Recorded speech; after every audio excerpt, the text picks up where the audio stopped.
Olá, eu sou Luan Viana da Conceição, sou ator, professor de teatro, professor de simulação clínica e sou mestre em bioética. Eu sou autor desse artigo, no qual vou apresentar, em parceria com a professora doutora Marta Luciane Fischer, e o artigo tem o título de A Simulação Clínica Aplicada na Formação de Profissionais em Saúde e seu potencial no ensino multiprofissional da bioética.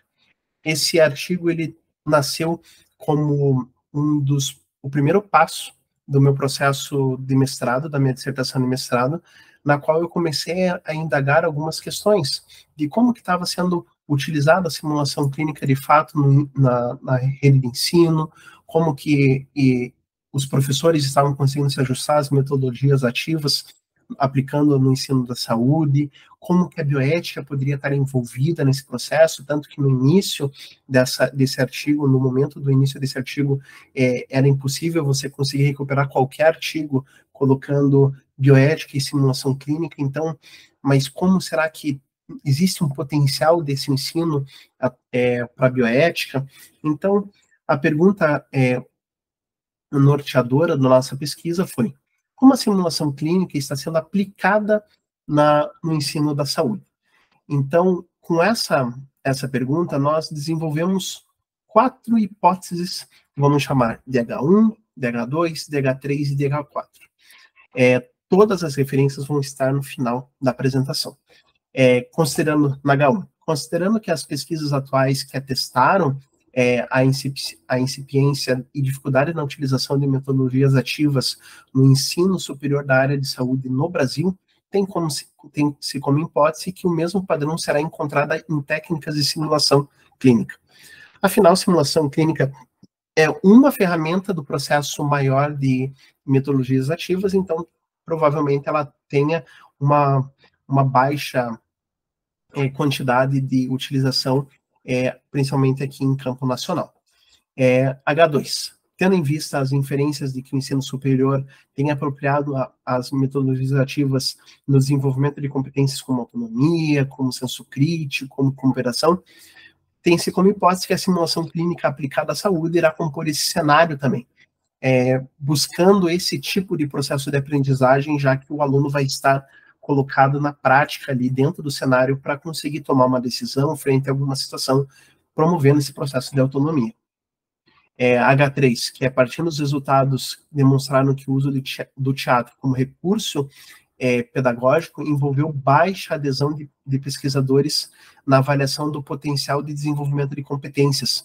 Ou seja, os profissionais que utilizaram do teatro como recurso pedagógico, poucos utilizaram e trouxeram processos de avaliação dessa aplicação. Então, não se sabe como o aluno que entrou, saiu, não sabe qual que foi o processo de aprendizagem, as potencialidades. Então, compondo esse cenário, tem-se como hipótese que as publicações científicas acerca da simulação clínica igualmente vão se caracterizar por conteúdos teóricos ou relatos de caso, não propriamente estimulando esse processo de avaliação dessa aplicação. Embora, nossa última hipótese, embora a simulação clínica não internalize propositalmente a bioética, como eu já falei, era impossível conseguir pegar um texto que utilizasse a bioética junto com a simulação clínica. Mesmo com isso, existe um potencial da aplicação concomitante dos pressupostos bioéticos, ou seja, especialmente aqueles relacionados ao processo de deliberação multiprofissional. Então, nossa hipótese é que, mesmo que ela não esteja lá nominalmente, ela está intrinsecamente envolvida no processo. A metodologia é esse estudo bibliográfico transversal por meio de uma revisão de literatura integrativa, visando o mapeamento e análise do conteúdo de como o meio científico tem utilizado a simulação clínica como um recurso didático de ensino e o seu potencial para aplicação no ensino da bioética. Essa é uma pesquisa quanti e quali, vocês já vão entender como nós separamos essas dois tipos de técnica. Para recorte, as chaves de busca foram Clinical Simulation and Education, e novamente a pesquisa na língua portuguesa, Simulação Clínica and Educação, sendo os termos disponíveis nos descritores de ciência e saúde, como MESH e DEX. A plataforma de busca foi através da CAPES, que é um portal nacional brasileiro que congrega trabalhos acadêmicos de diferentes bases. Dia 7 de janeiro de 2023 foi a data na qual foram feitas todas essas triangulações com as chaves de busca, sem limitação de período de tempo e sem filtro para idiomas. Os critérios de exclusão aqui estão. Eu não vou passar todos eles, porque senão vai tomar bastante parte da nossa apresentação. Eles resultaram em 349 artigos, dos quais foram todos analisados e separados nos 100 artigos mais relevantes. Para isso, para esses 100, foi criado um instrumento de análise por mim e pela professora Marta, no qual nós conseguimos identificar o país de pesquisa, o curso de graduação, o período, o tipo de pesquisa. Vocês vão entender todos os pontos que nós conseguimos levantar a partir do momento que a gente chegar na parte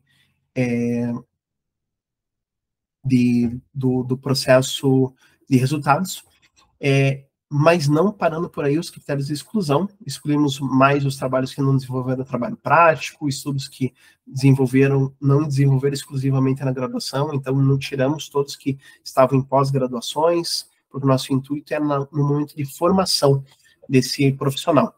E o recorte final resultou em 8 artigos que aí sim foram analisados através de uma análise crítica, que passaram primeiro por uma pré-análise relativa à exploração do material, o tratamento dos resultados, a definição das categorias, a exploração do conteúdo por meio da visualização dos dados, a identificação dos elementos de sua categorização, a classificação desses dados, em categorias pré-estabelecidas ou criadas durante a análise, interpretação dos resultados, que era a última, para relacionar as categorias identificadas com o objetivo da pesquisa.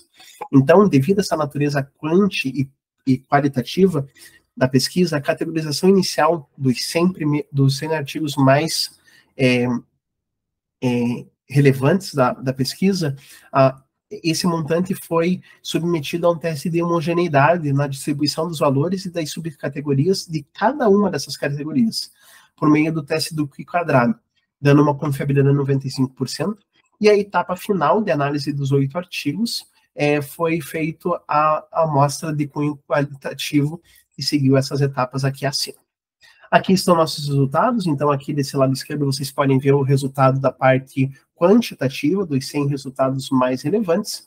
Então, 28% localizados na Europa, de contribuição desses artigos, 26% da América do Norte, 24% da América do Sul, o restante com poucas contribuições.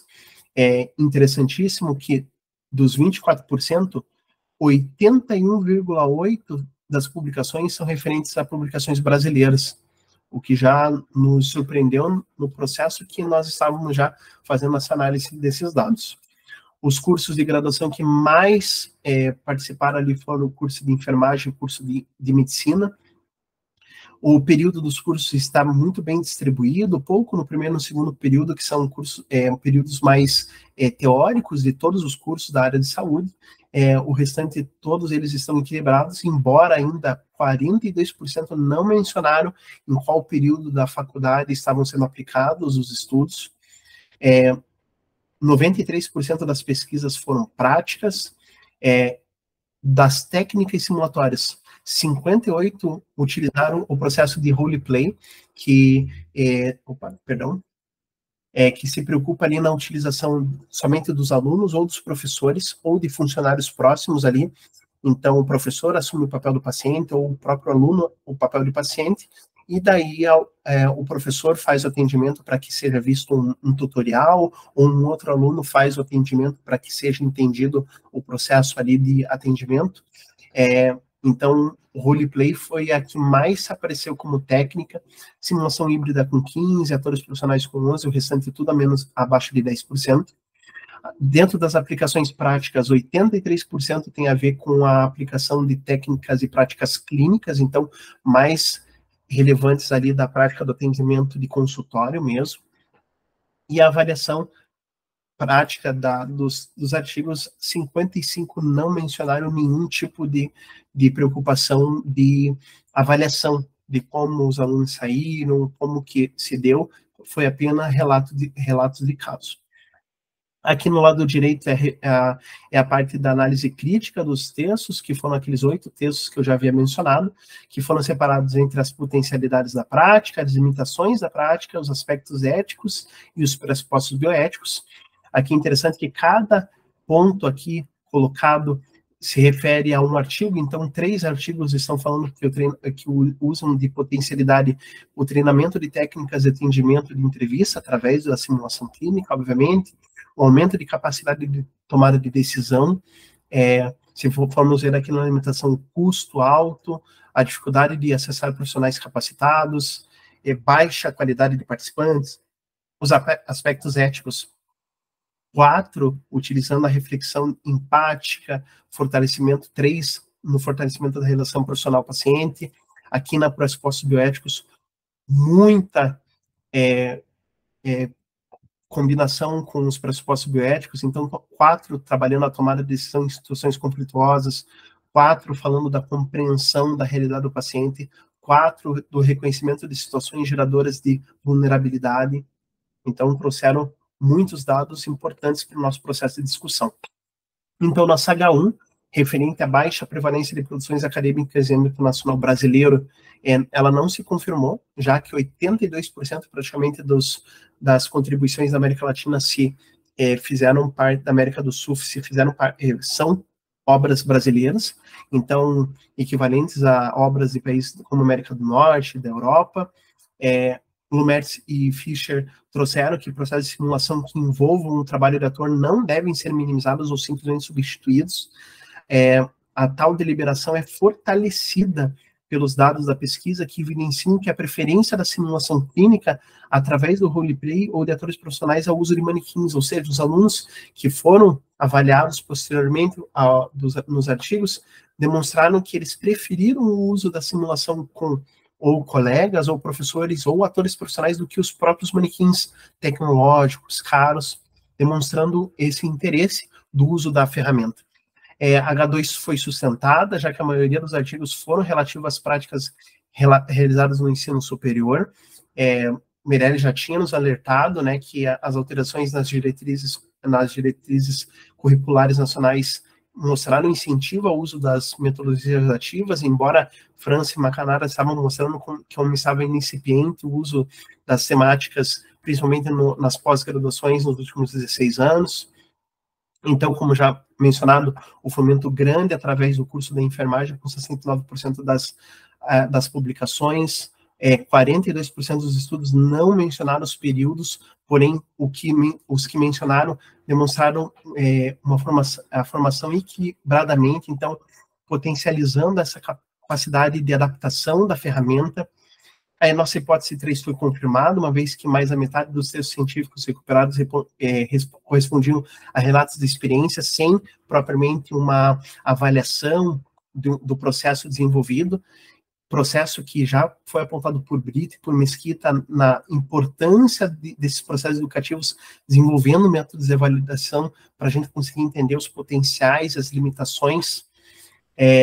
Fischer demonstra que, por exemplo, intervenção das instituições em momentos da pandemia, como a criação do CREARE, foi essencial para a adaptação. O CREARE é anterior à pandemia, mas foi essencial para a adaptação em situações emergenciais como a Covid. A nossa última hipótese foi confirmada pela análise crítica dos textos, já que os textos integrados mostraram que a bioética, mesmo não sendo diretamente referida, ela estava em potencial, já que refletiu questões da bioética de deliberação, através da comunicação e deliberação em ferramentas de desenvolvimento para tal, com garrafa, isso é bioética de intervenção através da realidade, a compreensão da realidade específica do cidadão, o processo de proteção da bioética protetiva de Chiram. Então, essas considerações finais, a bioética e esse texto demonstraram uma forte capacidade da simulação em promover a aprendizagem teórica e prática dos pressupostos bioéticos, pois eles dão ferramentas e desenvolvem ferramentas essenciais para o profissional da área da saúde, aumentando confiança, liderança, trabalho em equipe, vocabulário adaptado e muito mais. Aqui vou mostrar, deixa eu só conseguir repassar aqui. Aqui estão as referências para vocês verem. E muito obrigado. Essa foi a minha apresentação.